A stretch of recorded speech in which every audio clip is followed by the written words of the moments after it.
Welcome everyone to Coaching in Session. My name is Michael Rearden and I'll be your mindset coach today. And today we're going to be talking about men's health, mental health, men's group, helping men become better. And in our society today, we have many men who are confused in the sense of who they should be. Whether it's because they are trying to figure out their pronouns or they're trying to figure out what type of emotions they should be today. Men are simple in the sense of what we want is what we go for. In our world today now, we have so many options, so we start to not take as much action. And what happens when we don't take action as men is that we become complacent. We become weaker. Why do you think so many people play video games all day long? Because it's easy, it's simple. We don't have to make choices. We go into a little bubble of nothingness. But that nothingness brings nothing also. So we need to figure out how we can bring something into our life, meaning, passion. And when we begin to do that, something magical starts to happen. We start to become the person that we were always meant to be, the person that we were inclined to be. It's not that we are following what society says. We're doing what we want to do, looking at what we like, looking at what we want, and then living that life, and then changing it accordingly. Because you don't have to be on one path all your life. If you don't like where you are, you can change it. But sometimes when it comes to men feel like they don't have an outlet. They feel like they don't have a support system when that's so far from the truth. I work with many men who are looking for a better mindset, whether it be for their career, their personal life, relationships. They're trying to figure out how to be. I have many young men who are finally getting off into the work career or going off into college. And one of the common things that they're afraid to do is to fail. Most of those men are afraid to fail. So what they choose to do is have inaction. They would rather have inaction than failure. I encourage you to look for failure. And not in the sense of if you're playing a basketball game, you should just miss your shots, right? And fail on purpose. Seek success, but if you fail, learn from it. It's going to be a powerful lesson for you. And the lessons that we learn in today's episode with my guest, Ted Phaeton, are going to be powerful for the lack of better words. Because if you can learn how to be powerful, and not just your body, but your mind also, imagine what you can accomplish in your life. The conversation with Ted and myself, we talk about so many different topics and so many different things. Any man of any walk, of any culture is going to learn from this episode because we have so much to share, and you're going to gain at the end of this episode all the knowledge, all the wisdom, and a new perspective of how you should show up in your day. So let's get into that interview with Ted Phaeton and myself. I ran up a check, I might do it again. Enemies close, have me thinking they're friends. Welcome, Ted Phaeton, to Coaching in Session. How are you doing today? I'm doing good, Reven. Thanks for having me, man. Of course. So today I have you on as the founder of The Modern Man, and you are also the host of The Modern Man podcast. Podcast is unique in the sense of you're helping men, and this is something that many men don't even realize they need. Women are quick and easy to say, oh, I need help. I need some support. But for men, it's a little bit more difficult. And we're going to get into that a little bit later. But before we dive into all that, please tell us who you are, what you do, and how you help. Yeah, absolutely. So Ted Phaeton is the name. By morning, I can't really say by day, but by morning, I'm a meteorologist. I wake up very early, 2 a.m., and I do the weather for the local news station here in Charlotte, North Carolina. Outside of that, my passion is the modern man. Men's mental health, connecting men in pursuit of their potential is my mission, because I do feel that we all have this innate desire to be more than what we are, to kind of find out what we're made of, right? And I've been blessed to have some great male role models in my life that's helped me tap into some of my potential. And I realize that that's just the tip of the iceberg. And I'm looking to cultivate more of that community and really bring guys together to have deep, intimate relationships, not only to accomplish great things, but also to help navigate the difficulties that the world is sure to throw in our face. And that has come through personal experience and adversity. Both of my parents are immigrants from Haiti. I grew up not wanting much. We weren't rich, but we certainly weren't poor. My parents put me in Catholic school, which gave me a very unique perspective of the world. The city that I grew up in had a little bit more poverty. I saw experiences of what it looked like to struggle. And then I would get on the bus, go to school at a Catholic school where I also saw experiences where an 18-year-old kid could drive an H2 Hummer and a 17-year-old girl could be upset because she got the base BMW model. So that was a huge kind of duality that I grew up in. So at a young age, the whole myth of if you want more money, work harder was debunked because my parents were the hardest working people I knew. But I go to school and these kids would have parties at their parents' house because they're in Dubai or they're in the Maldives and they're rich and they are always on vacation. So I saw that duality at a young age. And that's when I kind of think my parents' work ethic, along with my taste for bouginess, came together for my ambition.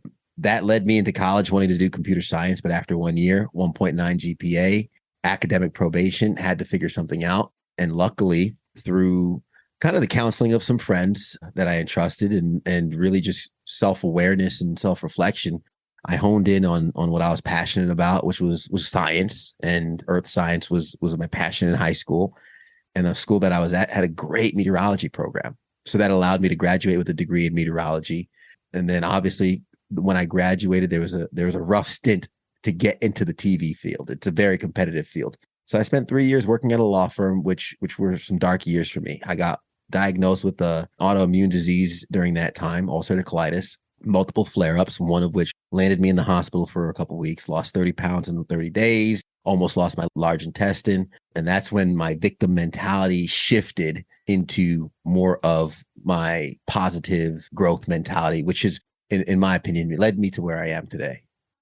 You and I have similar stories in the sense of how we grew up. And I'm not sure if it's because we're Black men or if it's because where we grew up. You're from New York, I'm from Connecticut. So just being maybe from that region, maybe that's a commonality growing up. My mother's ancestors, they came from Puerto Rico, maybe in the 30s or the 40s. And they were in New York, actually. And they worked in New York for quite some time until they moved to Connecticut, where that's where they kind of resided for the stint after that. And they still do live there. We grew up the same. We grew up, I would say, lower middle class, maybe. We grew up in Bridgeport, Connecticut. At once, it was an industrial city. It was where GE was. They built ammo there. It was a hub. Sears was there. They had the big mall. And then when everything kind of died out and everyone left, the city kind of died out too. And then so it was kind of like that decay that was there. So my mother, she did her best. She worked, 2-3 jobs to put us through Catholic schools also. So I saw it. I saw the same thing. You can be sheltered for so much of the city life, but you can't be sheltered 100% from it. Because even if you go to a Catholic school, you're going to get maybe one end of the spectrum that teaches you something, right? So you were on that spectrum of mom and dad are taking you on vacations across the world versus me. I didn't really have that at my school because, again, we were in a poor city. So all the people who were there were barely able to make the tuition. But that was a better alternative than going to one of the public schools in the area because there's a lot of violence, gangs, stuff like that. So in a sense, I was sheltered growing up. And then off to college, I started doing accounting, business, finance. First year, I was like, okay, I kind of like this. Second year, I was like, I hate this. So I changed also. And then after I went to teaching, and then I got my degree in teaching and education, went on to be a teacher. I wanted to talk about the idea of different paths because we were basically maybe dealt a similar hand where maybe you could have been a teacher, maybe you could have been an accountant also, but you weren't, right? Yeah. Why do you think our paths are in line with what they are rather than what maybe society says, what our parents say, what our friends are doing? More so, we try something maybe once and we're like, I don't like that. Yeah. I think so. There's a level of risk adverseness that comes into play. Do you have any siblings, if you don't mind me asking? Yes. Older or younger? Both. Okay. How many older siblings? One. Okay.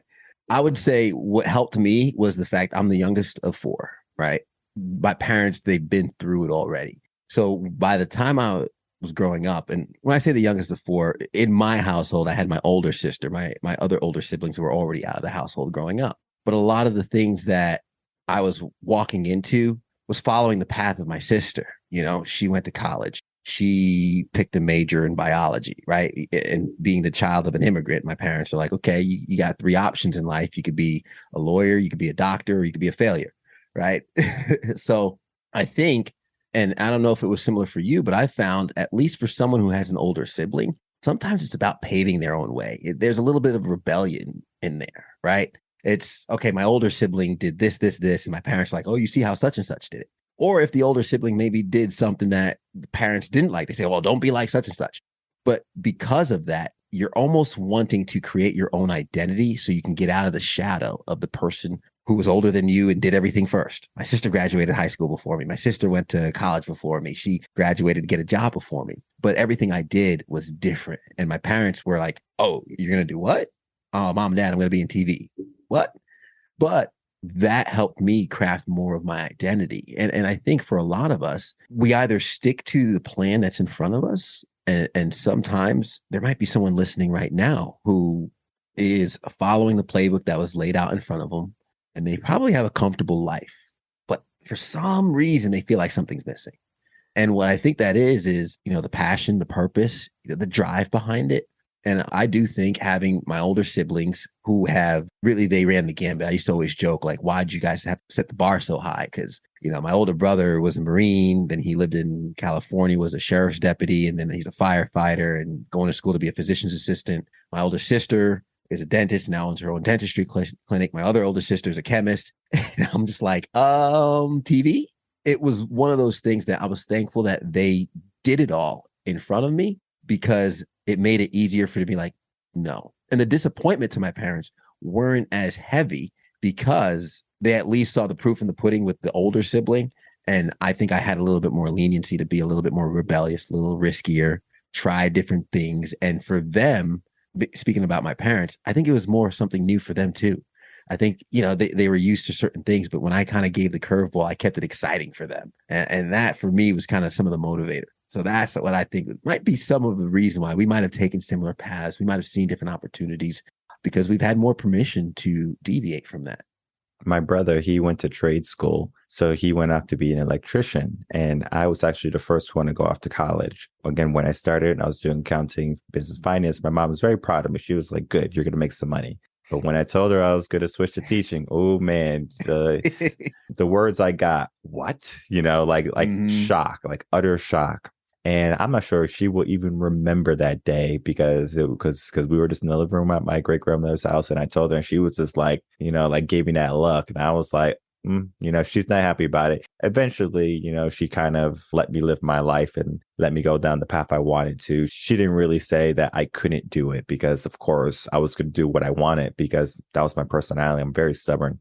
And my mom knows that. So she knows how to deal with me, as many parents should know how to deal with their children. So she knew how to deal with me. She's like, well, like, if you want to do it, I'm not going to stop you. I'm going to support you. It's that unconditional love aspect of parents, I think. It's like, no matter what you do, I'm going to love you. So I think she gave herself that discussion in private. And then she's like, okay, I don't care what he does. More so, before, she was very proud of me being business finance and accounting. And I'm sure she was proud of me as a teacher, but it wasn't, the same. I will say that it wasn't the same. But now that I have a business and a podcast and, like, we are growing to something more than probably she ever thought in her mind, I think she could be proud in the sense of he did something with his life versus he's wasting his life away. And I remember when I was a teacher, I loved education. I love teaching children. I love teaching adults. It doesn't necessarily matter who I teach or what I teach. I just love the aspect of teaching. Actually, one of my mentors helped me find out what my passion was, even though I knew. It's just that I was dabbling in it and then I was running away from it. And then he finally made it blatantly aware to me. He's like, your passion, your purpose, your why, it's education, it's teaching. Why are you running away from it? I was always running away from it. I was always chasing the money. And he was like, just do that and you'll be completely set for life. When that happened, I think I was in 2017 when he finally made it so weird to me, because I was like in teaching for like 4 or 5 years. And then I was like, okay, I taught for a good amount. Now I'm going to go do accounting and make some more money. And I was just in and out. I was in and out. And I was confused because I didn't necessarily have a guidepost like you did, like a older sibling who went to college and went down this path. It was the first time for me. And I think for men, it's the first time sometimes for them to be a father, be the man of the household, be the savior of the story of his story. Because if we look at typical average Black family, they grow up without a father, typically. They grow up in a single mother household or by their grandparents. These men that are growing up, they don't know how to be men. And my father is the perfect example of that. He didn't have a father growing up. He was raised by his mother. And even though his father wasn't dead, he was alive, the father didn't want to be in the picture. And even later down in life, I think it was I think my father was like late 20s, maybe early 30s, where the father or his father finally wanted to come in the picture and say, hey, I want to be a father now. He dejected him. He says, no, you're dead to me. The conversation I'm sure that happened was, you're dead to me and my kids don't know you. You're dead to them too, right? So like I never met the man, but my dad had to learn how to be a man. But my dad, of course, he's a teen, he's in public schools, and he's a bad boy, right? He's in, riding motorcycles, in and out of jail, getting fights, going to bars. Like if you ask my dad when he was in his prime, his late teens and his 20s, he would say, yeah, he was very naughty in the sense of he was doing a lot of things he shouldn't have been doing. And also one of the things that he did was he had kids at a young age at 18. So he had my brother at 18. I think he had me, maybe he was like 21. What had happened was he had to leave that life behind. He had to like get rid of all that fun that he was having and be a parent. Well, he wasn't ready. He didn't know how. So he just ran away basically. So he kept doing what he was doing. My mom raised us and we saw him sporadically. Sometimes we would wake up and he would be there, and, we would go weeks without seeing him, maybe months, and then we'll see him for a weekend or something like that. He was in the picture as much as he could be, but he wasn't in the picture like your standard traditional father would be. And it wasn't until his mother finally kicked him out saying, hey, you need to go stay with your family. You need to go live with your family. He finally started to go down that process. But learning how to be a man. How can a man learn how to be a man if there is not a man? And I know some of the work you do might be the key for that. First and foremost, for any parents that might be listening and they're thinking, I'm speaking maybe to the single mothers out there who might have a son and they're thinking to themselves, okay, what do I do? Right? Because it's no fault of your own. Positive male role models, I think, are so important in our society because as a young boy, I remember, as loving as my mom was, I'm a mama's boy, right? As loving as my mom was, I looked at other men to emulate, right? I'm trying to find my identity growing up. So we see that narrative with a lot of young boys who get into trouble, get into fights, going out, maybe drinking, and doing all these things, mischief. It's because there's this innate search for validation. I think the important thing is positive male mentorship. And one way, a great way, is usually in sports. Coaches are great male mentors for any single moms that might be looking for, okay, how can I get my son some good positive male examples? Coaching, sports, it builds camaraderie, right? It focuses their energy and their strength onto something so they can aim it for good. I talk about this a lot for young boys growing up. There's this thing in us, this schools might call it ADHD, right? But there's this desire of almost rebellion, but there's this, I think, this awareness of strength, of ambition, of exploration, curiosity. We want to tap into that. We want to figure out, what is this? What is that? What we're exploring. We need to aim that, or else, unfortunately, we can get hurt. Curiosity killed the cat, right? But curiosity also brought the cat back. We need, whether it's male teachers, whether it's coaches, honestly, whether it's just community events in your town, in your city, these are aspects. It could be a piano teacher. I do think when you find an aim for a young man and that aim matches with their innate skills, interests, and passions, watch out, because they are going to go all in. And what's funny about that, for me, the proof in the pudding was when I got to high school was the first time I ever played organized sports. Tried out for football. My sophomore year, I made the team. Did wrestling, track. By all definitions, I'm a pretty athletic person. The most painful thing to hear as a 14 and 15-year-old when I'm playing football with other kids who've been playing for 7-8 years, I'm making the team. Like I made it past cuts and I make the team over kids who've played for 6-7 years, is when a coach looked at me and said, Ted, you have so much potential. If you went to any other school, you'd be a starter. because the school I went to, they won 5 straight championships in football. I was second string, but I was on special teams. I got in games and stuff, but my coach just said, you have so much potential. If you went to any other school on Long Island, you'd be a starter and you'd probably have a scholarship to a D1 school. That hurt. And I remember going to my parents and I was like, why didn't you guys put me in sports at a younger age? They said, well, we know you. We know how you are. You get obsessive. When you have a goal, when you have something, you go all in. And if you got in sports early, you would not have focused on school. My rebuttal was, well, if school was the contingency for me to play sports, I probably would have done the contingency to play sports, right? But all that just to say is my parents knew how passionate I could get. My parents knew that putting something in front of me is going to set the goal, set the mission.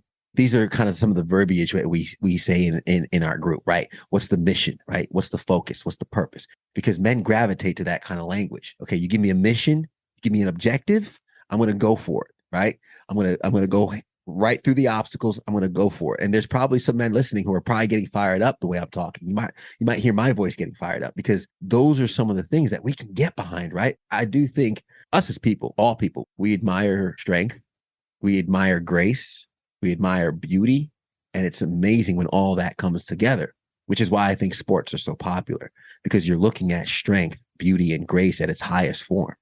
And that's why athletes are so revered and they're so highly paid and everyone wants to be on a Super Bowl commercial, right? Because it's the combination of passion, drive, focus, effort, expertise, excellence, strength, grace, that all comes together. So for any parents that might be thinking, okay, how do I get male role models for my child? It's what are they interested in? What do they like? And I say piano teacher because a piano teacher could excel that child, but also that piano teacher. And I apologize if anyone's getting triggered, right? Thinking, oh, why does my young boy have to have a male piano teacher or anything like that? But like I said earlier, that young boy is going to look for a man to emulate. There's a lot of examples on Instagram. There's a lot of examples on TV. They have that. And for parents, I can only imagine how difficult it is filtering that. Now, when you have the control of who's going to spend intimate time with your child, and you know that your child is going to emulate, because young girls do this too. They try and emulate older women that they like, that they want to be like, right? So this is just as true, I would say, for the single moms with daughters or the single fathers with daughters that are listening. Your child will emulate someone, and sure, you're going to be their first hero if they're the same gender, if they identify as the same gender. You're going to be the first hero who they look up to and they admire. But if your child is of the opposite gender and you don't have that in the household, find someone that can love them, that can pour into them, that could teach them, that could be you mentioned education, your love for teaching, right? That's the first level of really pouring into somebody. I love the depiction of, you see a human figure with puzzle piece holes in them, and there's a puzzle in their hand, and there's a child almost complete with one missing puzzle piece, and that's in the hand. That's literally what happens through teaching and parenting and mentorship, is you're giving pieces of yourself into this child. That child will never forget it. I never forgot my first mentor. I never forgot my coach, Coach Reichert. To this day, my first football coach, I know his name.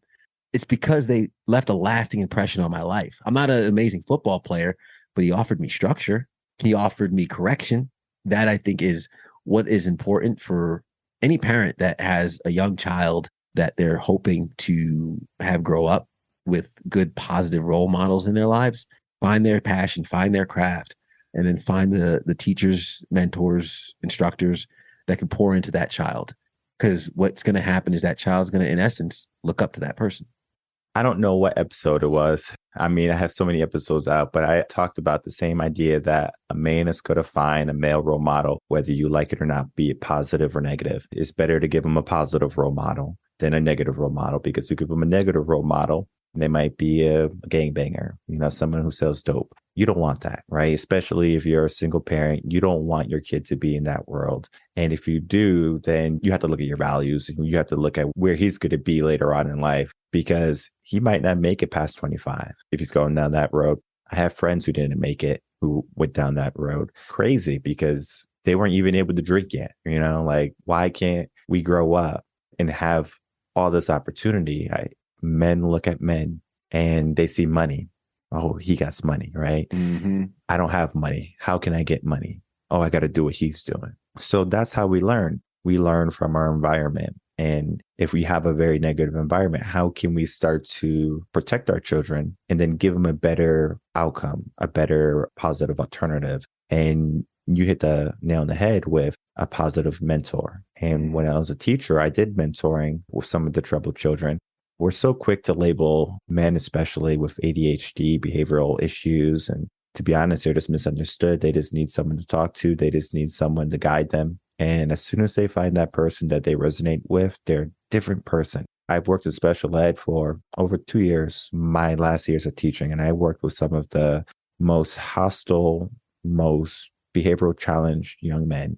And I'm talking about these men would tear up a whole classroom, break desks, windows, anything, right? Cops get called and the cops are there like, I don't know what to do with this kid, right? Because he's 7 or 8, right? And he's having this outburst and cops are having to put him in handcuffs to, for his safety because he's like literally like banging his head against the wall. Like he's going to kill himself if we don't do something. And it's that cry for attention. We cry to be acknowledged. It might not seem that loud, especially when you're a parent, because parents have one crutch. We're busy. We have to work, right? We have to be the protectors and providers for our kids in our society today. 2-parent households, if you have one, like both parents are working, right? They have to make ends meet.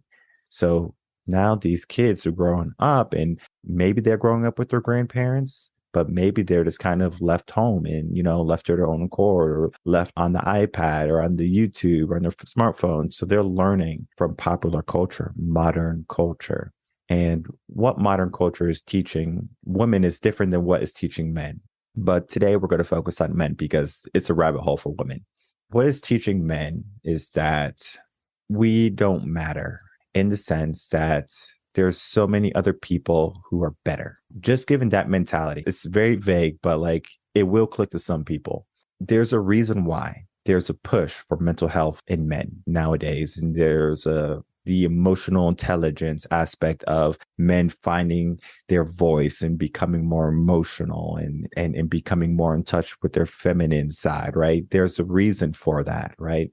And the reason why is because they are in that constant battle of their head. They have some type of mental disorder, not in the sense it's diagnosable by like a doctor, but they're giving themselves that hurdle. My yoga teacher, she gave me one of the greatest quotes that I hold true to this day, and it's very relatable. One of the biggest walls we will ever climb in our life is in our mind, and we put it there. So when we're young men and we're trying to figure out what we do, we're giving ourselves a path to our goal, our mission. What we start doing subconsciously, we start putting walls up in areas that are too much work, too dangerous. My friends are not doing this. My parents said I can't do this. So we are narrowing our vision of what we can do.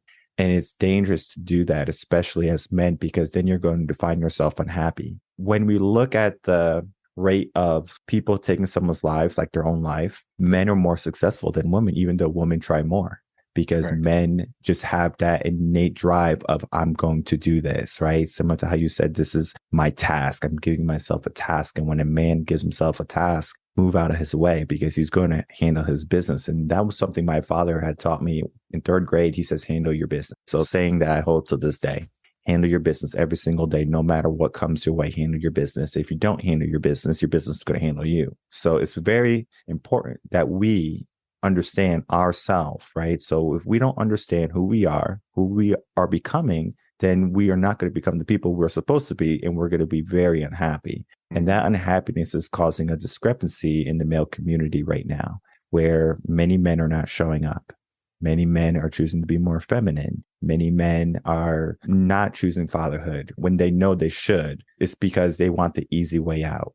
Yeah. It's because they have built all those walls in their life, kind of going back to that analogy, and they're looking for the easiest path that they can be on, when in reality, they should get a sledgehammer and start breaking down those walls so they can get a broader range of what they should be doing. Having a group of men, whether it be a men's group, a sports coach, for me, I was, basketball, 5th grade, Coach Jackson. Sixth grade, Coach Jackson. Seventh grade, Coach Jackson. I actually didn't play in fifth grade because we were having family issues and my father had the insurance. He didn't give us the insurance card, but you had to have insurance and go for a physical in order to be on the sports team. Well, I never could get the physical because I never had the insurance card.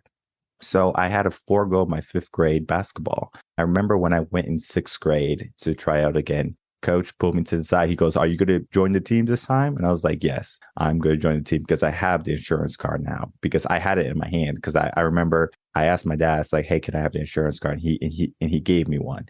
I don't think the coach knew that though. Like he didn't know my situation at home. He just thought I was running away from the team, but it was in reality, I was having family issues. But he was there for me. And one of the greatest things that I learned from him was you have so much more to give in the tank.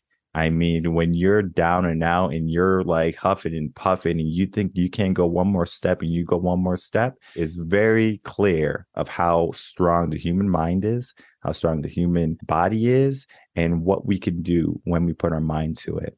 What are some ways that if a young man is looking for unlocking his innate urge, or I guess you could say his manly instinct to be like the protector, the provider, the fighter that he should be, rather than the very complacent man society's creating today? How can we unlock that for our future generations? So when young men are listening to this episode, this podcast, they say, "I'm going to choose to be strong rather than silent and complacent and weak." I would say build mental and physical fortitude. The very first thing is start doing hard things. I agree. I mean, did a social experiment, kick on Netflix, Hulu, whatever show of choice, and turn it on and see how the men in that show are depicted. Rarely, I'm not saying I don't like speaking in finality or generalities, but rarely is that man depicted as a strong man, as a strong, present, masculine man.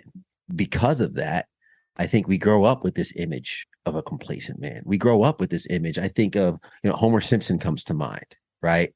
Or Family Guy comes to mind. These popular sitcoms that we watch, Married with Children, sitting on the couch, relaxing. That's part of the mission of Modern Man. Is I want the mainstream to start acknowledging the fact that we have strong men who wake up every day and help their family the best way they can. And I say help their family the best way they can because I think times have changed. Providing does not necessarily mean making the money. And we need to kind of acknowledge that as men, because I think what we hold on to is an archaic identity. Like I gotta be hard. I gotta be out there making the money, come home with my dinner ready. No, I'm not talking about that. What I'm talking about is first, physical fortitude. I always resort to fitness. I remember I was 135 pounds my senior year of high school. I was on the football team, but I was 135 pounds, soaking wet, 5'6" or so. I was the smallest on my varsity roster. I was tiny.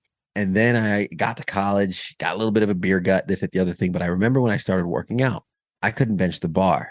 And then I got a little stronger and I got a little more competent. My shoulders got a little broader. It pulled my shoulders back a little bit more. I stood a little bit taller. And you know what ended up happening, Rearden?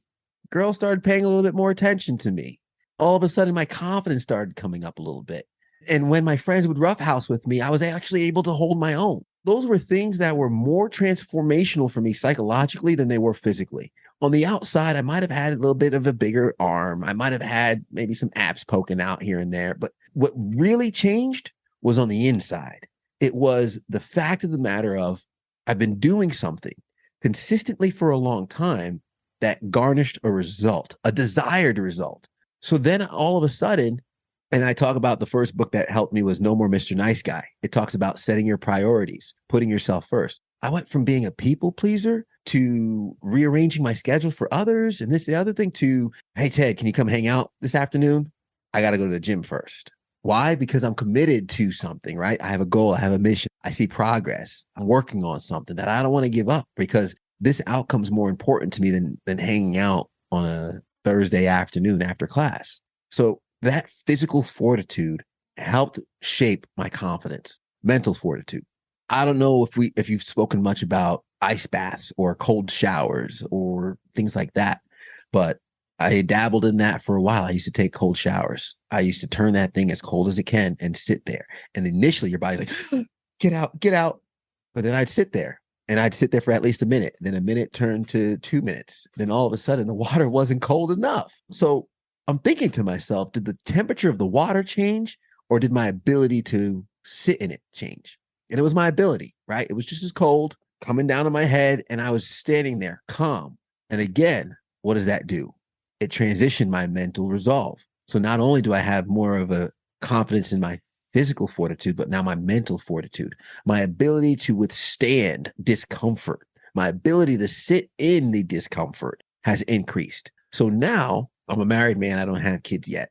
I'll be 100% honest with you, transparent with the viewers and the listeners.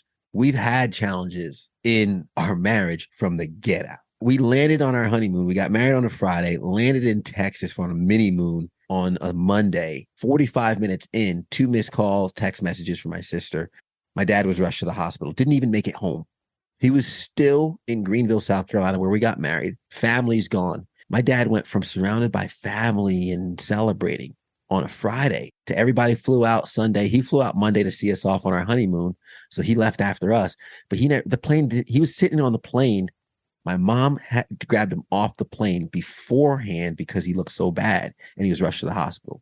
3 blocked arteries to his stomach. He had to have emergency surgery. My dad turns 81 in November. My dad's not a young man. Surgery at that age is a risk. I remember pulling to the side of the road, breaking down, crying. We had to cut our honeymoon short. I had to fly home, woke up 4 a.m.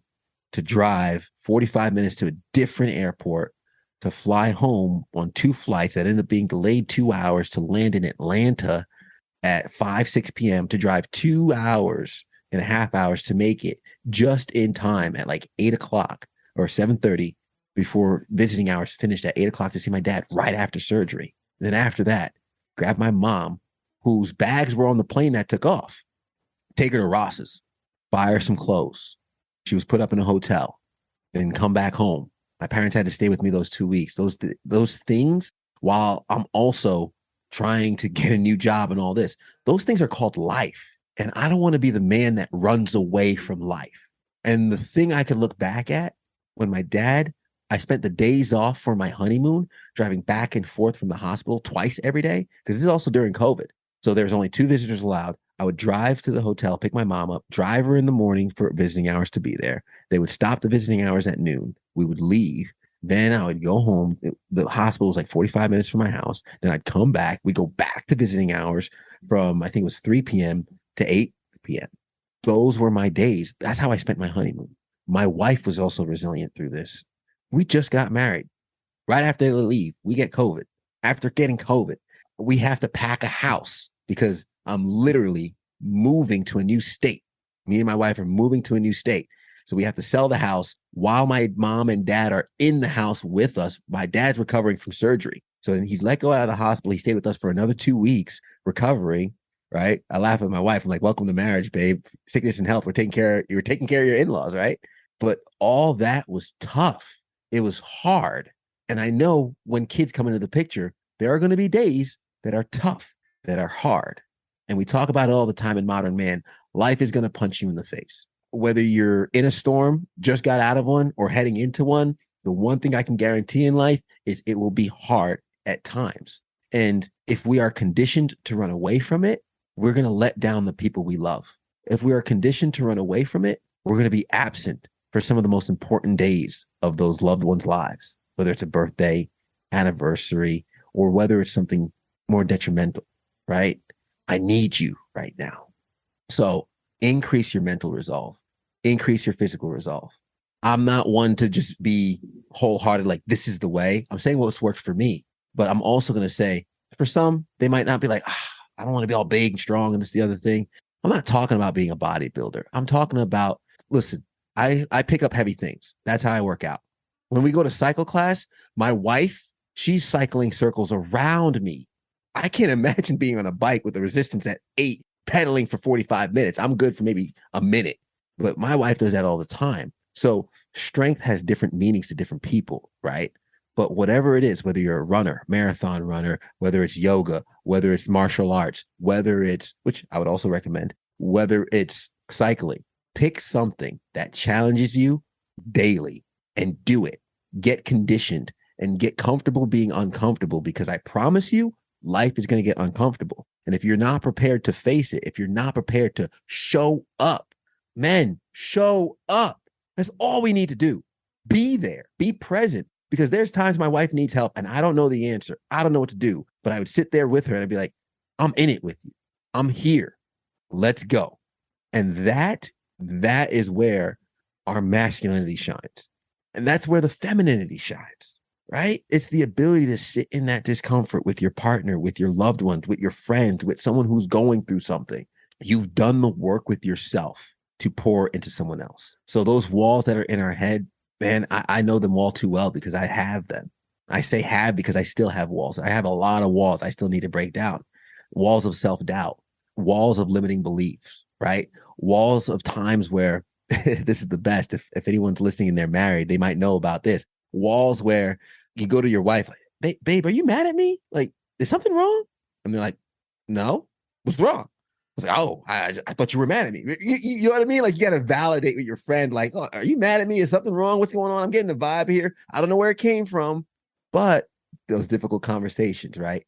Man, lean into what's hard, because anyone listening, male, female, it's not one or the other. All of us have an amazing potential, strength, and resolve within us. And so many of us don't tap into that. Now, I do think women are better at this because they have networks, they have supports. You're with a group of women, they go to the bathroom, they go to the bathroom in groups, right? Not because they can't stand to be alone for a few seconds, but because they're more comfortable being together. They're more comfortable being vulnerable and sharing with each other. We don't do that well as men, right? We walk around with armor like we have things figured out. Well, here's the thing about a clean suit of armor. It's never been to battle. I'm not interested with somebody that has a clean suit of armor. If you walk in here, you're battered and you got all your problems on you and you're still standing, bro, help me, because you look like you've been through it. You look like you've been through it, but you're still standing. When I was young, you talk about the kids of, wanting to make money and falling into other things. That's because we look at superficial and false examples of manhood. How hot is their wife, or how many women are they sleeping with? What car are they driving? How much money is in their bank account? We look at these things as measurements of men when they do have weight. I'll give it that. They have weight, but that weight doesn't make the man. It doesn't make the person. When I was young, I looked up to those people. I admit it. I looked up to the guys with the nice cars, the guys with the beautiful women, right? I looked up to the guy going to the club and buying out the bottles and stuff. I looked up to that. You know who I look up to now? I look up to the man who's been in a 20+ year marriage, who's at his kid's baseball game, his kid's recital and play, wakes up in the morning, goes to work, comes home, helps finish dinner, helps clean the dishes, cleans the house, folds the laundry while the wife is working on something, because we live in a world now both the mom and dad are working, right? That's the house I grew up in. I grew up with my dad cooking when my mom was working late, because just like your parents, my mom had to work more in order for me to go to Catholic school. She would work overtime till 11 p.m. sometimes. She'd miss Christmas sometimes. But when she's working late, my dad's cooking, cleaning. My dad's holding it down. I see this network growing up. For me, that's what the manhood was. That's what the masculinity was for me. Men, if you're listening, show up. Build that resolve mentally and physically, and show up when it's tough. That's going to go a long way. And we have to begin to define ourselves too, because oftentimes we think if we have an easy life, we're going to have a good life. But if you're thinking about looking for the best views in life, it's going to require you to maybe go up a steep hill, right? You want to go, see the whole view of your city. You're going to have to go climb a big ass hill. Yeah. So sometimes, they have like driving paths that you can drive up there, but it's not the same as if you walked it and you climb to the top.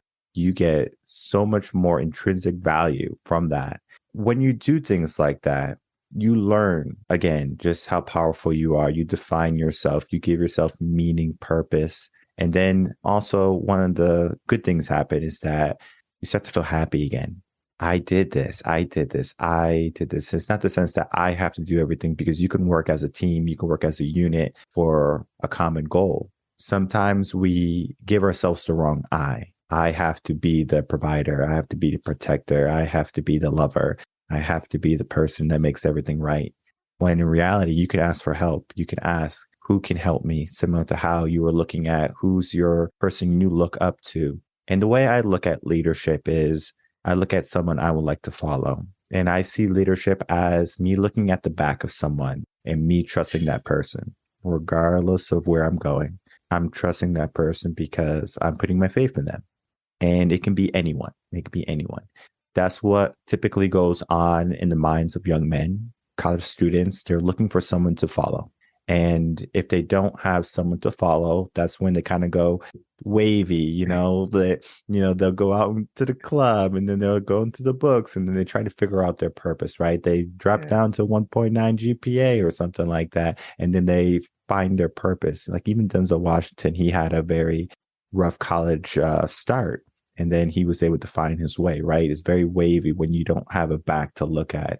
So my advice to young men, especially, to find someone that you can follow, find someone that is going to be a leader in your eyes, that you see someone as like, I love what he's doing. It's not that you want his life. It's just that you respect him.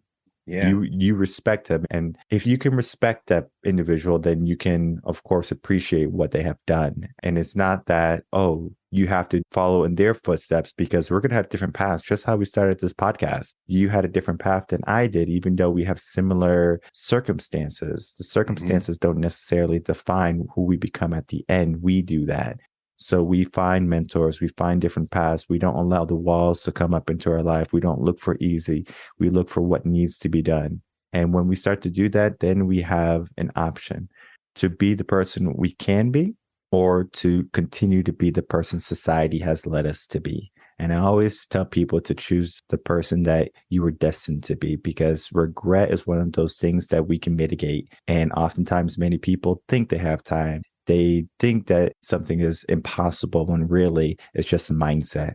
Developing that mental fortitude is key. Some of the work I do as a mindset coach is dealing with that, getting rid of your limiting beliefs and then instilling you with all the mindset knowledge that you need to push past any of your goals. Because sometimes we give ourselves a destination and we say, once I get there, that's happiness. But when reality, happiness is more of a journey. As long as you keep on pushing, you're always going to be getting to that next level. Because in life, there's not some set point where you say, okay, at 65, I made it. Because the people who reach that set point and they don't give themselves a passion or a purpose, they start to deteriorate. Look at nursing homes. When you put someone into a nursing home, they drop so quickly. I worked in a nursing home for 6 years. You can see when they come in to where they are in 3 months, night and day. And so we always have to give our brain something to push for. We always have to give the body another challenge, because the brain likes challenge. The brain likes problems, but we need to give ourselves good problems. Not, John next door has a BMW. I need a BMW. You don't need a BMW, right? You need a car that's going to get you to work from A to B, things like that. Society has lied to us in the sense of what we need. We need to look at what we need. And when you can figure that out, then things start to change. Yeah, I want to touch on that because identity is so important. And one thing I always say when it comes to modern man is, no man is a template, nor will they ever be, right? The only perfect man I know is Jesus. And he's not walking amongst us right now. And why that's important is because I remember there's a number of people I look up to.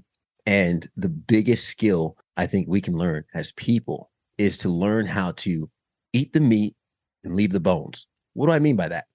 I have a number of mentors, and one was a business mentor of mine who spent 100+ nights in a year in a hotel room, traveling, selling, making a lot of money.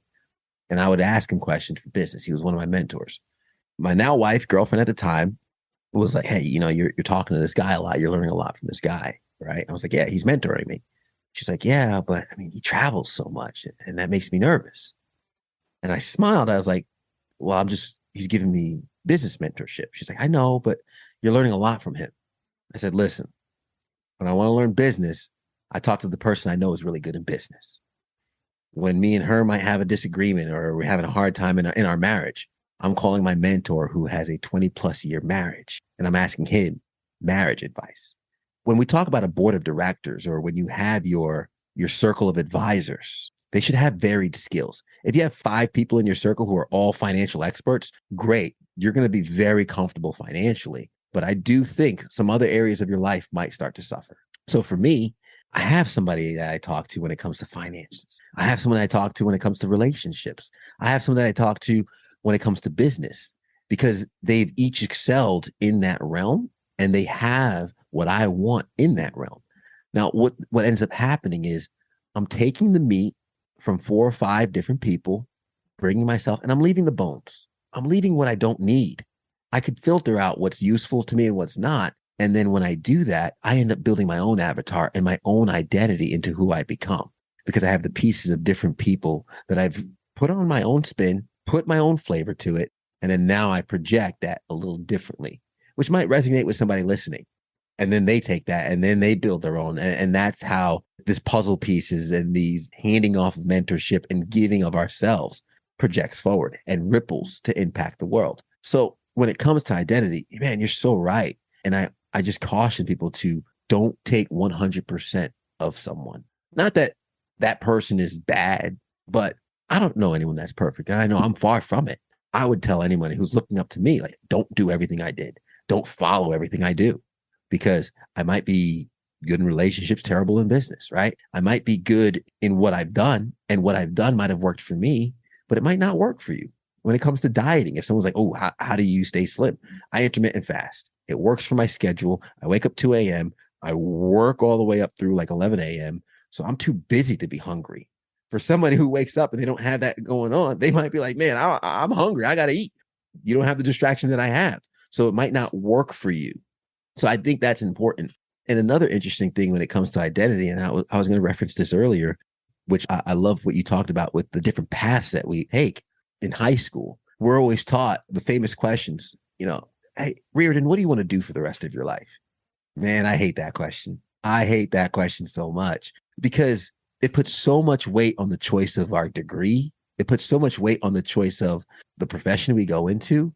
Whereas you look at some people who have accomplished great successes in their lives. Michael Strahan, who was a football player and then a morning show host, and still a morning show host, but now more of a journalist. Those are 3 different hats, and 3 different hats at the top of the level of what he does. When someone says, what do you want to do for the rest of your life? Maybe you reshape that in your head, because you're thinking of locking yourself into an identity that's going to be, quote unquote, be a death sentence, right? Like, I'm doing this until the day I die. No, no, no, no. What do you want to be in this season? Season could be 3 years, 5 years, 6 years, 10 years. But what do you want to be this season? And that kind of takes a little bit of the weight off of the decisions of what we choose to become, right? Because not that it gives us a backdoor, not that it gives us an out. One of my favorite quotes, I love, burn the boats, right? I love that. Don't necessarily just give yourself a plan B. Go hard in what you want to do. Don't be reckless, but give yourself the full capacity into something that you're trying. You deserve that. Give it all you have, or else you're never really going to know if it would have worked or not if you don't give it all you have. But at the same time, it's easier to give it all you have when you know it's not going to be the only thing you have. When you know you're going to have an option down the line. And I do think that success and work ethic and skills are interchangeable. The skills that make me successful on air have been hugely helpful for me as a podcaster, has been hugely helpful for me as a blogger. Those things can translate in many different fields. So I encourage people, as you have your identity, as you have your board of advisors, and you pick from the different templates that you take and you build your avatar and you choose a path, don't be so afraid to go hard in that path, thinking that there's no out, because that path might lead to fruits in the future. You might do it for 5 years. It served you, you served it, and you move on. I worked at a law firm as a billing clerk for 3 years before getting into TV. When I got into TV, we do public appearances, we would cover different stories, but we also, being a meteorologist, we would cover major storms. So I would have to go to the coast, get a hotel room with my photog, and we had company cards, and we would have to expense everything on the company card. And when we come back, we'd have to put it in the Excel sheet, log our expenses or whatnot. Well, here I am, 4 years in my career in TV, filling out, after I covered a storm, filling out my expense report. And HR lady comes to me. She's like, I've never had somebody do this so well. Like, you're so good at this. How do you do that? I was a billing clerk for 3 years. That skill helped me in TV. So I just want to encourage people, as you craft your identity, understand that any path you pick is not a death wish. Go all in, give it your all, but it's not a death sentence. It's just this season. As we're going on in life, we're going to gain so much knowledge, whether it be from books, from school. We learn through text, education, words, but there's something else that we can learn from: wisdom, embodied wisdom, us doing it. We did it. Just because we did it means that we have now learned what happens when we do it. So, for example, accounting for me, book looking for you, podcasting, things like that. You have done it. So now you know, because if there's a young man who's watching this and they say, I'm on that path, or I've been doing that too, let me pick your brain a little bit. And I always have people say, hey, I'm going to pick your brain, Michael. And they're always say, I'm going to pick your brain. I'm like, all right, go for it. Right. But we learn from our wisdom too. So we do it. So don't be afraid to do things, and don't be afraid to try new experiences, because the more things you try, the more things you're going to love. And I think sometimes we have such a broad sense of love. We say, okay, I love this, and that's all I love. So you have a favorite food. I like pizza. Okay, well, do you like garlic bread? Do you like curry? Things like that. Oh, well, like I really haven't tried much curry, right? So we give ourselves something that we love, our favorite food. This is my favorite food, when really we don't have the world experience yet to have tried all the different cultures of food, to really have put ourselves out there. And there's so many different things that we can do every single day. And there's so many different things, or so many different ways that we can show up every single day. And you have to decide how you're going to show up. If it's inclined to like who you are and it makes you feel good, then do it. If it's positive, especially do it, right? Because it's helping you in some way grow. And that's what we need as men. We need to learn how to grow. We need to learn how to flourish. We need to learn how to look at one another, not as competition or as enemy, but someone who has walked this different path that we can learn from. And I think if we can do that, we as men are going to be in a better place, because we learn from men. Men learn from men. We give ourselves a mission. We give ourselves a purpose. And as long as we are driven towards something, we're always going to handle our business. Thank you, Ted, for coming on. But before we depart, I want to get any last words from you, and then please share your final thoughts. Last words. This is always where I really want to be intentional, because I really want to make sure that I'm serving the listeners and those that are watching.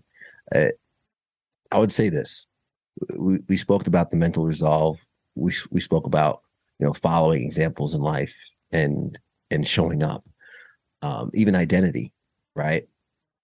I think at the end of the day, when you go through experiences in life, you evolve.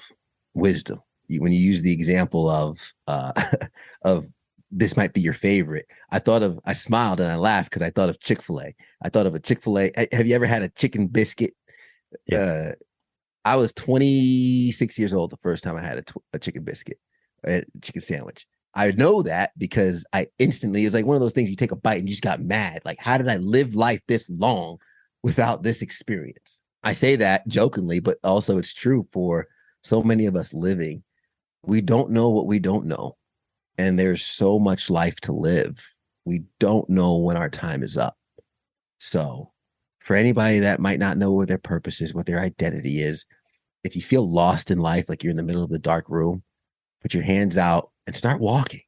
Start walking. You'll find a wall. You go along the wall. You're still in a dark room. You're lost, but that wall eventually leads to a door. You open that door. You're in another dark room. Great. But guess what? You're not where you were before you started moving.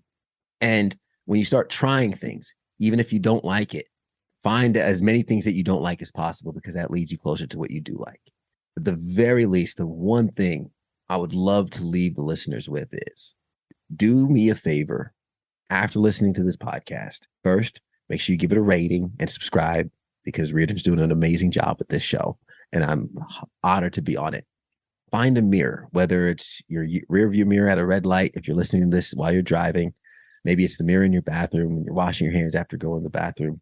Linger for a second and look at yourself, because we avoid that. We don't do that, because I don't know you personally, but you know yourself better than anybody else. So find that mirror, look at yourself, linger for a little longer, and ask yourself, is this what you want? And if the answer is yes, keep going. If the answer is no, then ask yourself, what do you want? If you don't know that answer, that's okay. I say that because you are in control of your life and you only get this one. And we touched on regret. I don't want you to come to the end of the road and regret anything.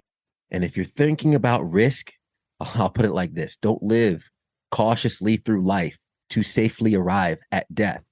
I don't know anybody that's made it out of this alive. So do yourself that favor. Look in the mirror. Ask yourself if this is what you want, what you're doing, what you're living, where you're going, where you're heading, where you're working. And don't do anything drastically. Don't do anything irresponsible. If the answer is no, start making those little changes. Start making those incremental little changes. And if the answer is yes, great. Keep going. And if you're at the level of mastery in what you did and you think that's the top, actually, it's not the top. The highest level is not master. The highest level is teaching. Because once you've become the master, that's when the student arrives and you pass that on. Perfect. And share with the audience how they can find you. themodernmanpodcast.com. You can get the podcast. You can get all of our episodes and our socials on that as well. I'm very active on Instagram. So you can find my handle, my personal handle at the real Phaeton forecast. That's the real Phaeton, spelled Phaeton, the number 4 KAST. And from Instagram and from themodernmanpodcast.com, you'll find all of my other links, socials, and everything I'm doing. And I'm going to put all of those links in the description box below so people can easily find you, check out your podcast, check out the work that you're doing, your blogs. All amazing work, especially when it comes to helping men become more aware of who they can be. In a world of all the people who pretend to be someone else, we should look at ourselves in that mirror, as you said, and learn who we want to be, who we should be, and who we are. I want to thank you, Ted Phaeton, for coming on Coaching this session. A great conversation today. My pleasure. Thank you. All right, everyone. I'd like to thank my guest again, Ted Phaeton, for coming on Coaching this session. And I'd like to thank you for making it all the way through. It was a lengthy episode because we were just in it. And there was just so much conversation. And there was many conversations that we didn't get into that dived into specifics similar to like relationships or career. We might have touched base on them, but we didn't necessarily dive deep into them. But that's an opportunity for you, though, the viewer, the guest. You are able to reach out to any of us, whether it's myself or Ted, and begin to ask questions, especially if you are a man, a young man, an adult man, and you have questions, you have a path that you're on that you might not be sure about. You need some encouragement. There's nothing wrong with looking for encouragement. There's nothing wrong with looking for a mentor or for a guide or for asking for directions. You don't have to remain lost. And if you're a single mother, maybe, and you have a son that might need some guidance, casually offer him this episode.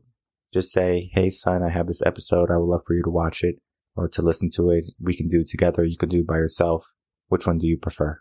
Because if you give him an option like that, typically people are going to choose the one they want better. So if they don't want to hang out with mom listening to the episode, most likely they're going to choose to listen to it themselves. So they will listen to it, though, because you gave them a choice versus, hey, I want you to listen to this episode, but you didn't give them a choice when you said that. I encourage you to share this with as many young men as possible. If you're an educator, to share some of the values or some of the knowledges or some of the bites of wisdoms that we talked about today. Because we as men have so much more potential, and we are lacking in the field of being strong, of being the person that we could be, because we choose to not have, again, the actions that we should have. And we are in an epidemic of weak men at the moment because society has made us that way. We don't have to be those hunters and gatherers anymore. We don't have to go out and fight saber-toothed tigers and lions and live out into the cold and create fires for ourselves and live in caves. We live a very plush life, an easy life. The tough times that created us to be strong men are no longer there. So now our easy times have created us to be weak men. And those weak mindsets and that weak mentality is actually making it more difficult for us to live our life the way we want to. We need to learn how to live more fully. We need to learn how to live in abundance rather than in scarcity. And if you are looking for a change, if you're looking for a step up, if you're looking for a change, if you're looking for a change in mindset, then don't hesitate to reach out to either Ted or myself again. What I do as a mindset coach is I help people with the quality of their thoughts to look at more positive things and to look at how their life and how it can be better. And not saying that you have a bad life. You might have a great life, but just because you have a great life doesn't mean that there's nothing else for you. There's something else for you. There's always something else. There's always another mountain top to climb. There's always another person to help. There's always another mind to change. And when we look at change, it begins with ourselves. So start to look at yourself, similar to how Ted said to look in the mirror. Look at the mirror and see if you're happy with yourself, if you're satisfied with who you are. And if not, begin that change, begin that process. Because what happens when you begin that process is that your whole life begins to begin again rather than end. Life doesn't have to end at a certain age. It doesn't have to end at a certain contingency. It ends when we choose to stop pushing forward. So I encourage you to keep on pushing, to give yourself a mission, a purpose, to follow your passions, and be in line with the person that you were always destined to be.